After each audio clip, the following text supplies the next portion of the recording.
bateau te hitovy aminamigna antegna ka aleko zaho tsy maintsy mandeha fa tsy vitany mifampisany fiainagna fa miasarotro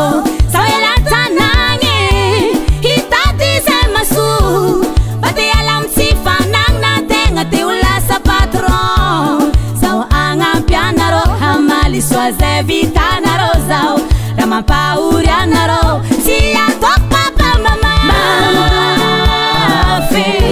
velo tegna tsy agnilanao isany andro tsy ahitanao mamako sarotro miaigny lavitry ray aman-dreny isany andro tsy fakareny papako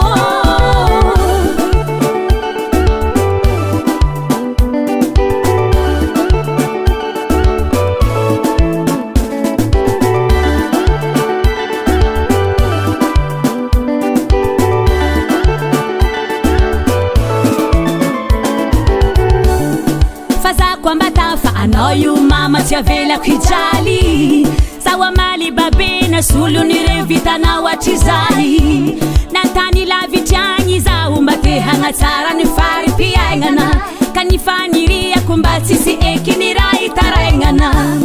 fa tsy fidiny zaho iala lavitry fa teriny tsy fanagnana hijanogno antanagny nefa tsy tany atao nadia malahelo nefa tsy maintsy mandeha mikarama fa hiboda tanagna koa fa manjary ny atao fa courage fone velo tegna tsy agnilanao isany andro tsy ahitanao mamako sarotro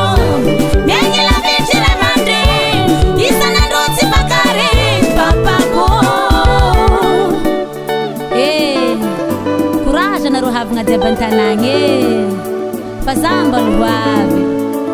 akory matao fiainagna ty tsy vita mora tsy maintsy mandeha mitady ravina